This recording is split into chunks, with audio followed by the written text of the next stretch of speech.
I am going to tell this story as unbiased as I can. It is a very interesting story. It's kind of a Five Heartbeat meets The Truman Show. So sit back and try to figure out which one it is. And I'm telling this story because there's no consequences for liars. So I'm here to basically get this story out and make you guys see what I've been going through. And basically the only thing I'm after here is the truth. I don't care how it looks. I don't care about how people receive me or whatever. I'm not here for that. I'm here for the truth only because it's just crazy what I've been through in the last, 4 or 5 years. You guys just have to sit back and hear this story. All right, to start, I would like to introduce you guys to the characters that are in this story that is my life. I had a best friend. I don't know if I would continue to call him, but I met him in the 7th grade. We didn't really become best friends until like around 14, which was after 8th grade. He started liking ex-girlfriend of mine and he wanted to talk to her. So he came to me and said, hey, I didn't know if you still had feelings for her, but I want to talk to her. And I thought it was some honorable thing to do. So me and him kind of were cool after that. And we all started hanging out and all of those things. We became real good friends.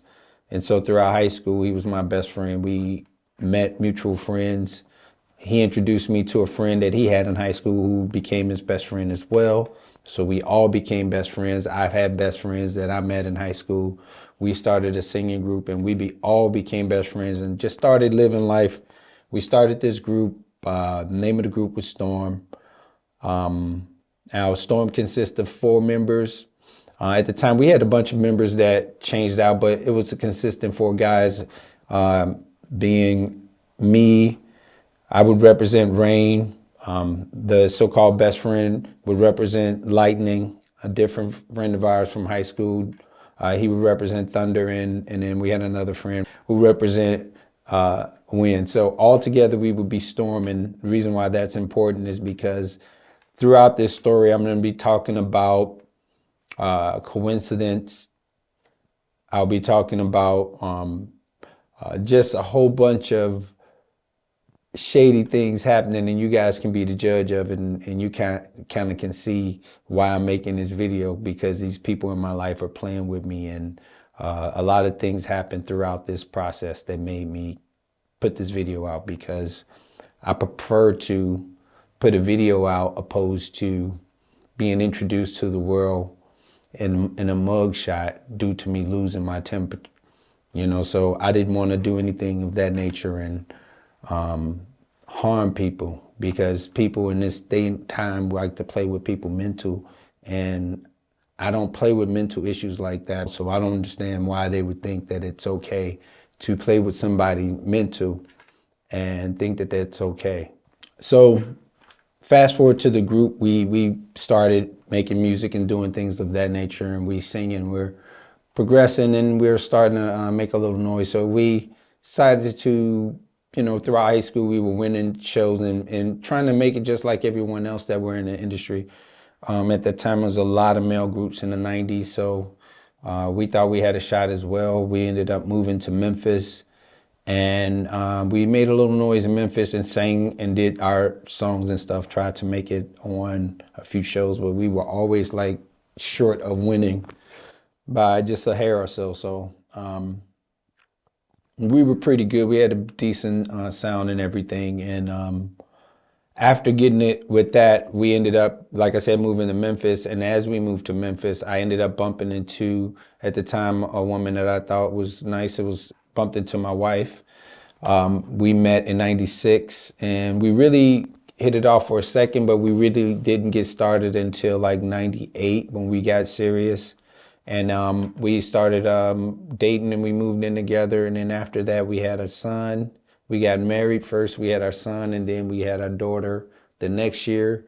And then the following, in 2004, we had a son. So we was living a married life, trying to, get houses, and started having children, and everybody started doing their thing, and we still stayed a brotherhood. We started riding motorcycles together, living that life, that middle class black life that everybody aspire for, thinking that, you have it with your college buddies and your friends, and You think you got a solid group of people, but you're not paying attention to the enviousness and people not liking you and not liking you for a long time. You just kind of green light a lot of red flag behaviors because you're not thinking that it's coming from your own people in your circle. And so I was naive to a lot of that. So I fell victim to not setting hard borders with friends and family to the point where I was taken advantage of. Just to start off, she got her degree. She got her certification in a field that required her to get a better job. Now she gets this better job, but she moves into a building with my best friend in 2015. So these coincidences are going to happen throughout this story.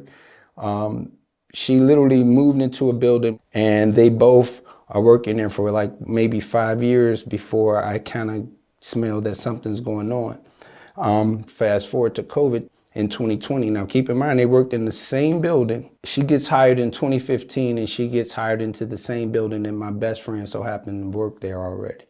Very shady coincidence. Of all the buildings downtown, she just so happens to get a job in that building.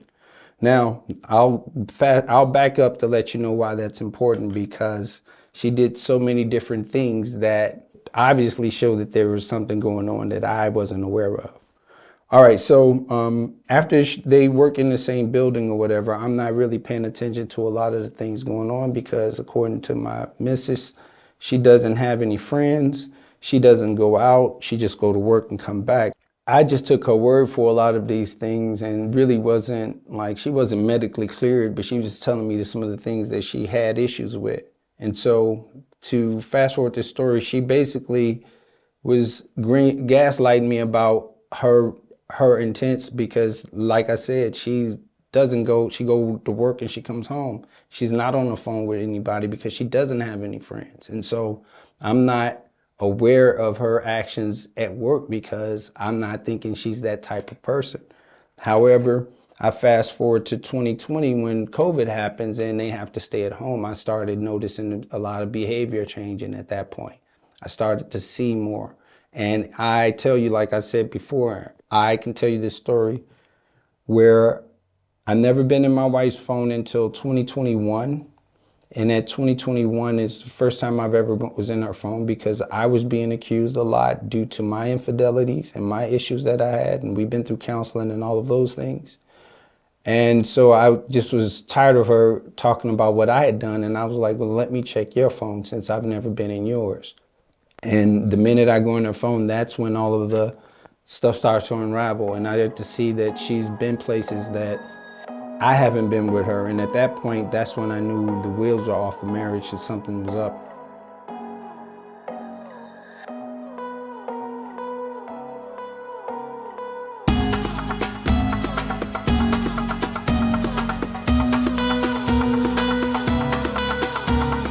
They worked in the same building. What are the odds of your best friend and your wife who got a new job, works in the same building? She even lied to me saying that they weren't even in the same elevator bank, and I know that to be a lie. So all these lies, all of these dupers delights.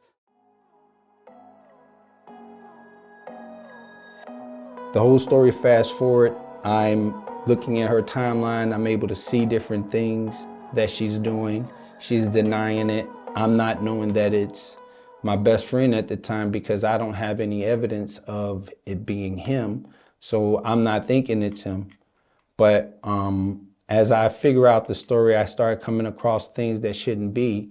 I see these dupers delights that they're having. Basically, what I consider a duper's delight is something where when you're talking to your children, saying things like 69 was a good year, you and your spouse are in front of the kids and they're not understanding what you're talking about. So I started remembering some of the things that they were saying in my presence that was a duper's delight for them over me. Basically, I'm the monkey in the middle, not knowing what they're talking about while they're having their little breadcrumbs that they're dropping in front of me.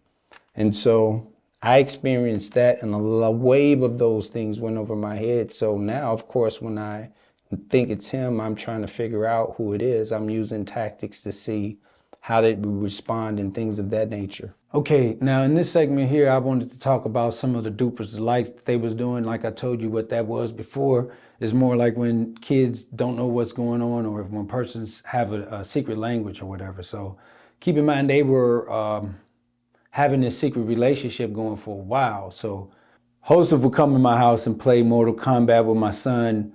And we kind of had a little bond where we would play Mortal Kombat. We've been playing it since the 90s, so we were always into that. And he would come to my house, and just like I would go to his house and say hey to his wife, he would say hey to my wife as well. I didn't think nothing of it, but it started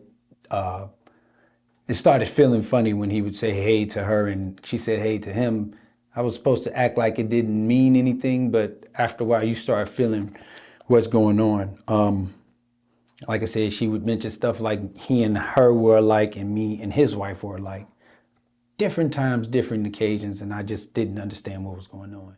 So I was using what you might call a smoke out tactic, where I didn't have enough proof, but I knew I was on to them. So I got to talking to my so-called best friend, and I get him on the phone, and I can hear in his voice that he's talking differently, and I can tell that he's on edge trying to figure out what's going on. So I ended up recording the conversation because I knew he was lying to me at this point.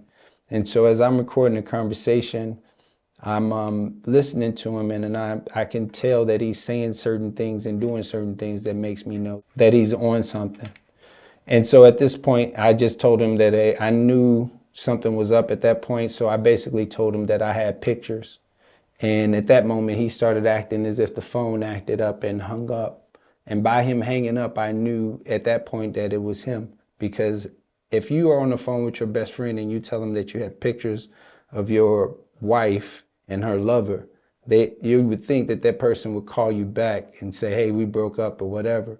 But not only did he not call back, he didn't even acknowledge what I had just said in our next conversation. So I knew it was him at that point, because I knew he was the person, because he never brought it back up or whatever. He was trying to see what I had.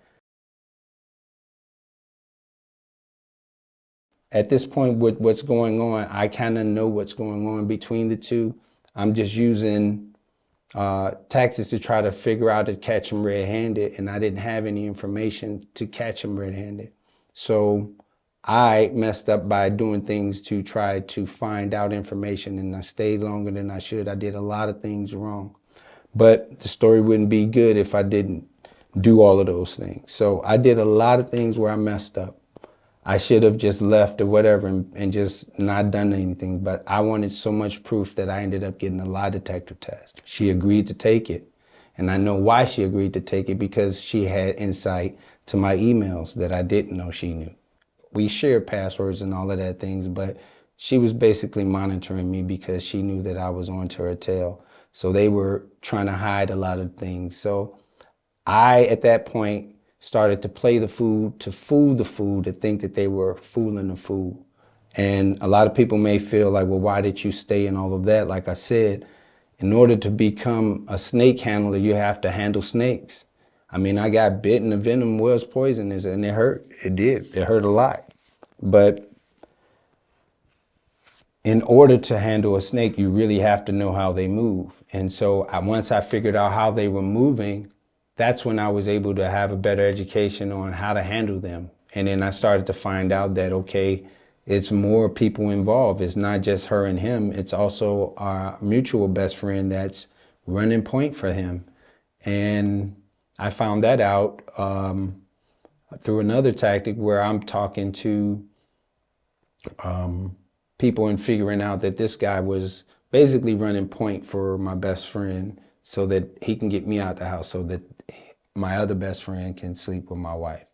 So the three people that I talked to the most were triangulating me to basically have me believe that these are the people in my life, but they all had a secret life with each other. And that's why this story is kind of crazy. So I did my dirt in my own marriage. I want to back up and say that I did get a young lady pregnant, and she miscarried. And when she miscarried, she emailed my wife, and my wife at that point was basically we were already in shambles with our marriage because all of the stuff that I thought we had together wasn't. And that was because we were living a lie. She was already with my best friend by that time. So I was basically being denied a wife that I thought I had when I didn't have a wife. She was already committed to my so-called buddy, my so-called best friend. They had a secret life that they were living. And it was obvious of that life when I finally accused them, and then I had this lie detector test that they so-called passed, but I knew it wasn't the case because there were too many coincidences leading up to it. I just needed the lie detector test for proof for everyone else. But that fact that they said that she passed let me know that there was more to that, and they were willing to go to the extremes to so-called, I won't say the B word, but let's just say it rhymes with tribe, to deal with these people. But I know that they ended up taking some, let's just say money makes the world go round. How about that? I knew that that was some BS, so I started to play the fool to think that they were fooling the fool. And so I set up another lie detector test. And this time I catch her looking into my phone that gets the information. So I already know that she knows it's coming. So I didn't call it off or anything or whatever. I just wanted to see how it was going to play out. And sure as shit, the lie detector people, was only one person there. There was no secretary there. Nobody else was there. They put her in the room just like in the previous spot. I didn't get any emails, I just got an email, no graph, no anything of that nature, and saying that she passed. That's it. And I already knew the fix was in at that point. So both of those were just some fraud. So I literally had to use other tactics. I ended up getting her old phone, and this is the smoking gun where I can see that her and him have communicated via an app called Google Duo, which now is called Google Meet. So I'm able to see transactions between her and him as far as them video calling each other and all of that. So I know the lie detector tests are fraudulent at this time. And I can tell by the way that they're acting and things that they're saying. It's just so many different things. I'll give you an example. We have a mutual friend from grammar school who knows our circle as well. We were in a comedy group together where we did skits and things of that nature, and I've known him since 87 as well, 85 actually. And he and my so-called best friend are in a group chat together, and we have these different things that we send through each other, just kind of sophomore goofy type stuff that we send to each other. And my particular friend, let's just call him Lance. I can't think of another name. Lance sends us a picture of the 5 heartbeats on 6/22. It was 6/22 of whatever the date is, but it's in June of 22, and the timestamp on it is at 10:58 that time. And the only 2 people are Lance, my so-called best friend, and myself are in this group chat. And there's a picture of a Tribeca of 5 heartbeats in that picture. Now, the reason why I say that's important is because the missus don't know that I have her old phone. And guess what pops up on her phone? Exactly 26 minutes later at 11:24. It went from 10:58 when he texted us both in that group chat. And then she had that picture in her phone at 11:24, 26 minutes later. The same Tribeca picture of the 5 heartbeats. Now, what are the odds of that? And it's only from Lance and my so-called best friend, who they share a building with and the same elevator bank with. And she also had his work phone as her primary phone number. It's so many different things that I can show you via pictures, timelines, so many different red flags that they can't answer, but they're leaning their head on a so-called lie detector test. But I actually have things that show that lie detector test is a fraud because it's contrary to her passing. But they didn't know that I had this information. So they're banking off of, I don't have anything. So they continue to do those things. And I allowed them to believe that I didn't have all of those things. Meanwhile, As I'm doing those things, I had a brain injury. So I get COVID and I ended up cracking my face. I ended up having a fractured face. We go to the hospital. For months, I'm telling people that my head hurts. I'm dizzy when I get up. They're telling me I might have onset vertigo because when I wake up, it's like I'm on a boat. My head would hurt and all of that. And they wanted me to go back to work. I wasn't trying to go back to work because I climb poles for a living. I'm around electricity, gravity and electricity, plus you being dizzy is not a good combination. So I was on light duty, and during that process of being on light duty in that time, I was trying to make enough money to leave the house and get up out of my situation. But after having that injury, it kind of shut me down. Now I'm on light duty. I'm not able to work the 80 hours I was used to working. And now I'm like stationary. So it was kind of traumatic for me. So for 3 months of going through doctors and spine specialists, ear, nose, throat doctor, I had to go through physical therapy, a lot of these different things. And for months, my head was still hurting and whatever. Fast forward to Christmas, because that happened in September of 22. Christmas of 22, that weekend, I had a headache the entire weekend, and my head was hurting so bad that my wife knew of it, and I was trying to get comfort. Christmas Day was on that Sunday.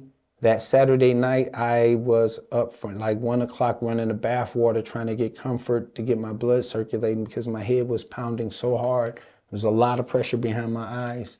And that was at 1 in the morning. Now, at that time, my wife is with me, and at this time, I've already had physical issues due to this circumstance and situation. So she already known that I've passed out before. I passed out twice prior to that, so you would think that she would be eager to get me to the hospital at that point. But at that point, I could have been stroking out. She was not interested in getting me to the hospital. I ended up taking a bath. I ended up vomiting and just losing fluids everywhere, vomiting and had diarrhea and all of those things, and still no ambulance was called. I wake up, she allowed me to go to sleep. I wake up the next morning, I'm still having these issues. I'm sweating, slumping back in my chair and all of those things. The Packer game came on at noon. The ambulance wasn't called until almost after the Packer game.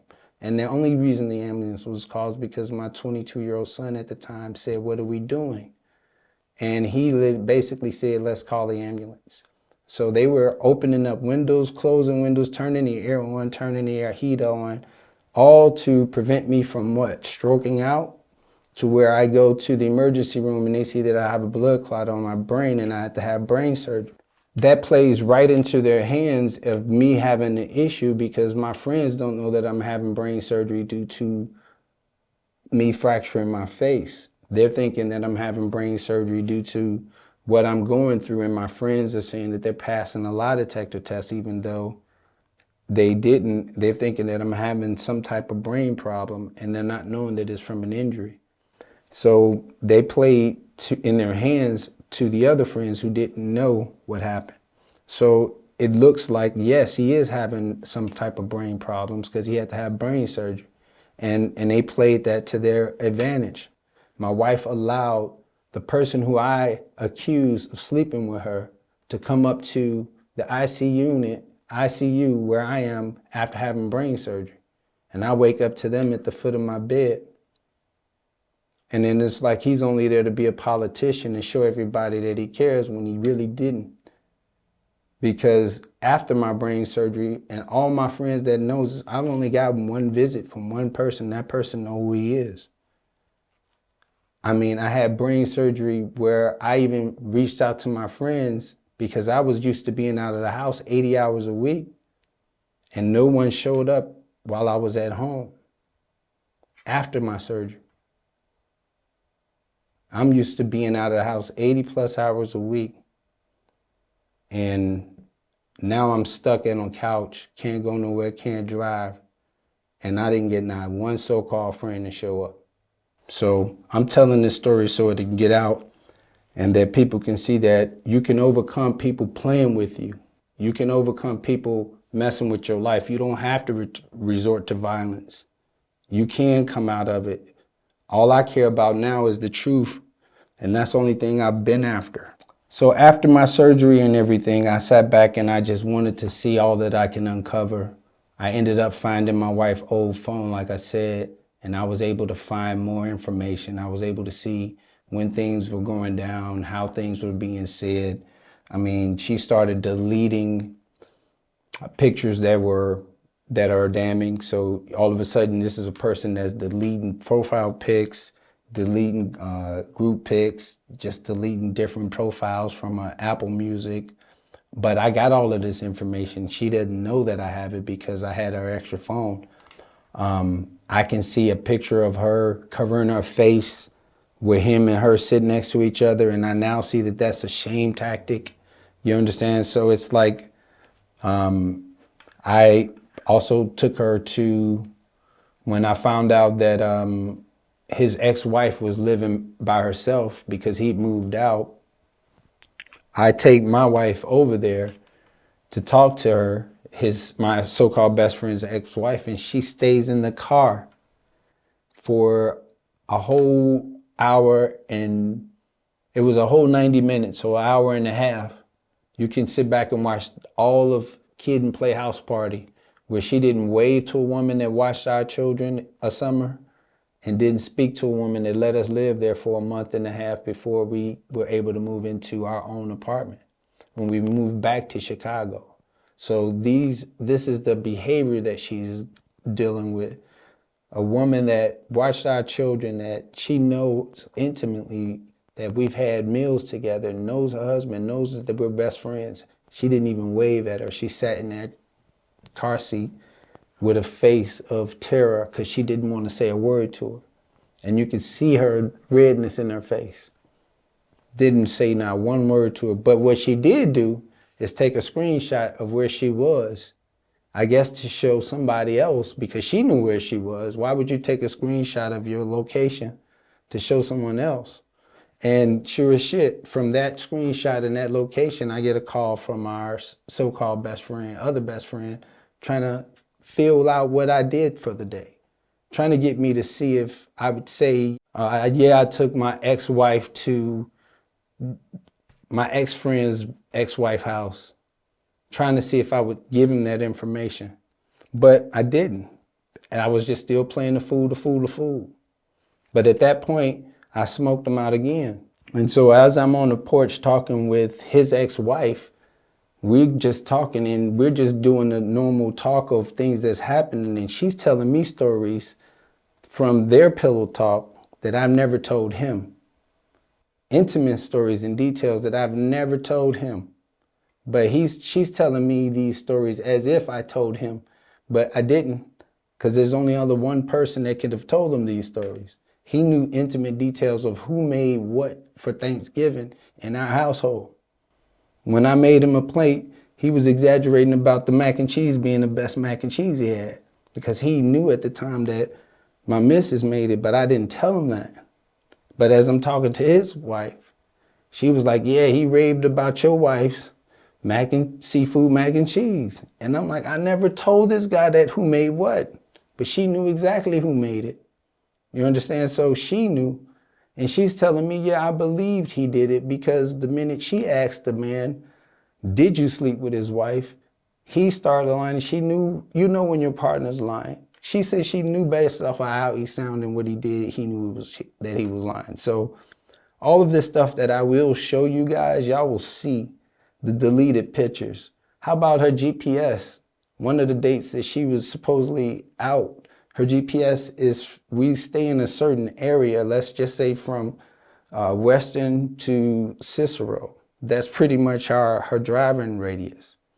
How is it that on this particular day, you're driving around between Western and Cicero on 95th for 10 hours without a stop between Western and Cicero? This is so now on the days that are suspicious, her GPS is either A, fishy, missing, or B, showing complete out of whack, that she's driving around a 2-mile radius for 10 hours with 0 stops. Oh, but first, she had a couple of stops before that. I apologize. One was to Walgreens and another to a different Walgreens.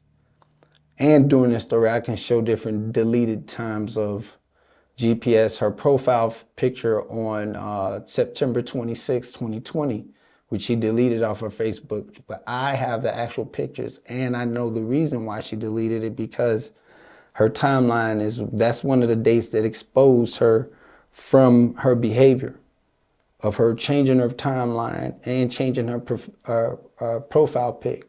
I was able to deduce that that's how she made a mental note of what was going on. So I have this behavior via the text, via the profile deletes, via the text messages, via the text messages I got.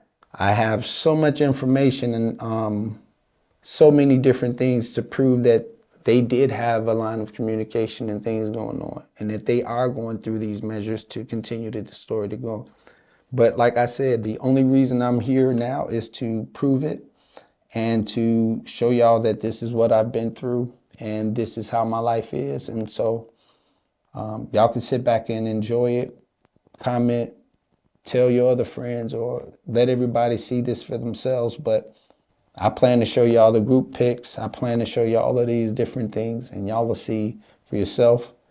I remember as I was talking to his wife on that porch, she lets me know that my ex-friend has a foot fetish. And so at that point, my head was blown, because guess who's taking pictures of her feet all the time?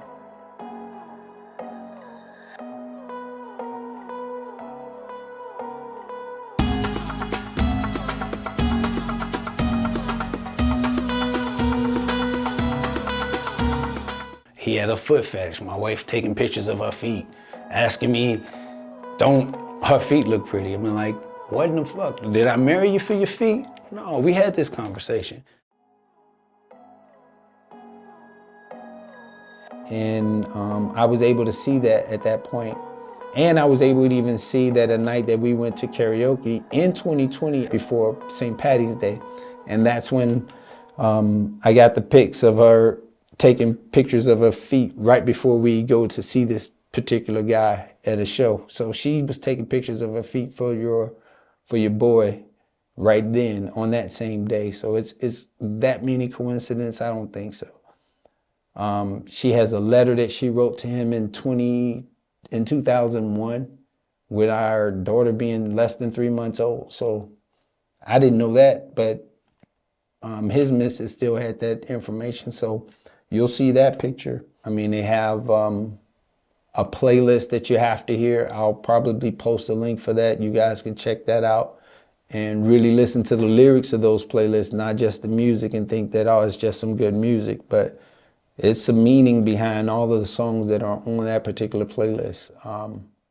So it's just, I know the truth, they know the truth, they don't want the truth to get out, but I'd rather get out this way opposed to me being a high story of a person losing their cool because somebody tried to knock me off my square and make me do something that I know that's not in my character. Make me go harm somebody that don't deserve my love anymore. Make me go harm, what would I harm these people for?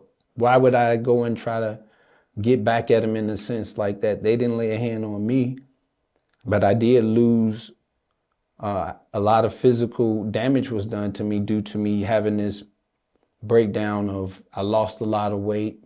I started passing out. I wasn't passing out prior to these things. So it did physically affect me.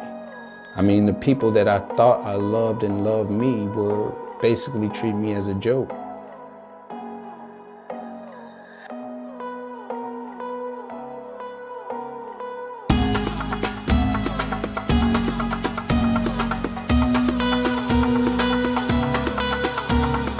Whatever my wife felt, she can literally say and know that I was a better spouse to her than she was to me. Because my children know that, she knows that, friends and family know that, she knows that I treated her well. But on the other hand, she knows she was a backish to me. She attacked me a few times. She even burnt me before while I was asleep. This is something I forgot to put out there. Now I know that that burn was intentional. I even have the pictures like, how the hell do you get burnt in your sleep while she's ironing? She's ironing in the bed that I'm sleeping in. We have an ironing board. So now I know that that was sort of kind of intentional. You can believe it or not. I'm just telling you what I believe. I'm not saying that it's true or not, but what are the chances you get burnt sleeping as if you were laying on an ironing board or something? And not to mention some of the things she told to me. I forgot this element. She said that she could destroy my life. And she said it as if she's not a part of my life. So what wife would ever even say something like that, jokingly or serious? Like, so that was an indication that, yeah, this is going off the rails real fast. She was doing stuff like that. And when I mentioned it to one of my friends, Harrell, which she mentioned, he wasn't surprised at all. He was like, oh, she's just trying to scare you. And the way he reacted has let me know that he knew something that I didn't now in hindsight. And the same thing with other friends who reacted in a certain way that is peculiar. So it lets me believe that more than what I knew was going on, and more people that I thought were friends are not because of what's going on. I mean, 5 heartbeats, work it, JT, work it. I said that around my missus, and she just goes to laughing. I'm like, why is this? Another duper's delight. She's calling me Pepe Le Pew. Got a picture in her phone with Pepe Le Pew. Like, I'm coming on to you. Like, I swear to goodness, man, this is the craziest shit I've ever seen in my life. And so it hurt. I had to recoup. And then in the process of recouping, I ended up having a brain injury, and that slowed me down. And at that point, I was revealed who my true friends are. I started to see who the people are for me and who's against me. And it was very revealing. And so I just gotta let y'all know that's the reason why I'm here. I'm here because my children has to see this. I hope that other people can see this and see that you can still bounce back. Don't let nobody F with you. Mental health is important. Seek counseling, meditate, do whatever you need to do to remember why you don't need to allow somebody to move you in a direction of destruction. You know what's in the back of your mind, what the right thing is to do. So lean on that. Use that energy to do the right thing opposed to having somebody F up your life, because it ain't gonna mean nothing to nobody 5 days down the line. It took a lot for me to get here. Everybody that know me know that I went through a whole lot. I mean, I had to have brain surgery. I had to get better. I had to figure out why I was falling out and passing out. I know mentally I wasn't in my best because what I was fucking going through. I mean, imagine being in a group and all y'all do is music for 30 years. And now every time you hear those songs, you can't even fucking enjoy them. All the music and work that you put in, you can't even listen to. You can't even hear it anymore. All the inside jokes that you had with your best friends and buddies that you sit here and think that y'all gonna grow up and be friends for life, and you realize that you're the joke of the group. And you're the person that they've been having this problem with for a while. Not knowing that people are envious of you, not knowing that people don't like you. I'm sitting here listening to his wife tell me stories from my childhood that I never told her, so I know she ain't lying. How would she know that? She wasn't there in 87. She wasn't there in 88 and 89. But she's telling these truths to me because at this point she knows that he's full of it. Because when she asked him, according to her, did you sleep with his wife? And she said the way he answered, she knew he was lying. You know when your partner's lying. And what also I want to say to my other friends that are involved in this and decided to look away, not talk to me, not concentrate, not call me. I mean, think of this. I had a brain surgery, y'all. I could not drive or do nothing. I was used to being out of the house 80 hours a week.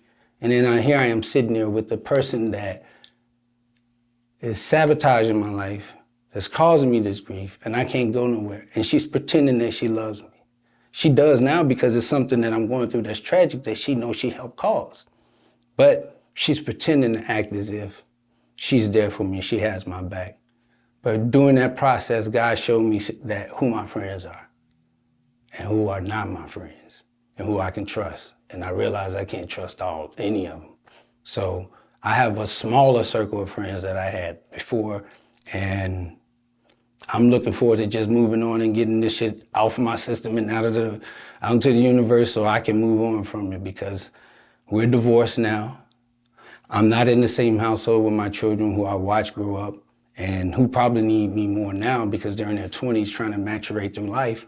So it's a lot. We have to manage a whole lot in this situation. And then finally, I just want to say that, like I said before, we just got to move on from this. I'm not looking to be the victim. I'm not looking to be the hero or the villain. Whatever one you want to say I am, just leave a comment down below and tell me what you think. I'll leave a link for the playlist so y'all can check it out. It's a dope-ass playlist, by the way. I don't care about how it is anymore because I don't have any agony towards them. I'm actually grateful for them. I'm grateful for what they've done to me now because I'm a whole different person. I can see a lot different. I'm able to recognize snakes. So I appreciate what they've done for me. Y'all just straight sorry. I can't describe how y'all are because y'all know who y'all are. Y'all know how y'all are. Y'all know what y'all have done. I got so many friends that I look at their history and there's no more calls. My phone stopped ringing. Like I was the plague of some shit and I just couldn't believe it. So we'll see what happens and that's that. Most of y'all not gonna care after this anyway. That's why I don't care what y'all think about me. I think Rakim said it in '87, I am whatever you say I am. If I wasn't, why would you say I am? So whatever y'all feel about me, that's fine. As long as y'all know the truth, that's the only thing I care about. Because I can live with how you feel about me because you don't even like your goddamn self, right? So tell that story to your friend while you tell this one too. But please tell it, like and subscribe, whatever you need to do with the buttons. Do all of that shit, share it to everybody. But I just want y'all to know that you can do better. You don't have to resort to bullshit and people screwing you over. Just keep your head up and make sure you give praise to the Most High because he's the reason why I'm still here and I'm gonna give him all the glory.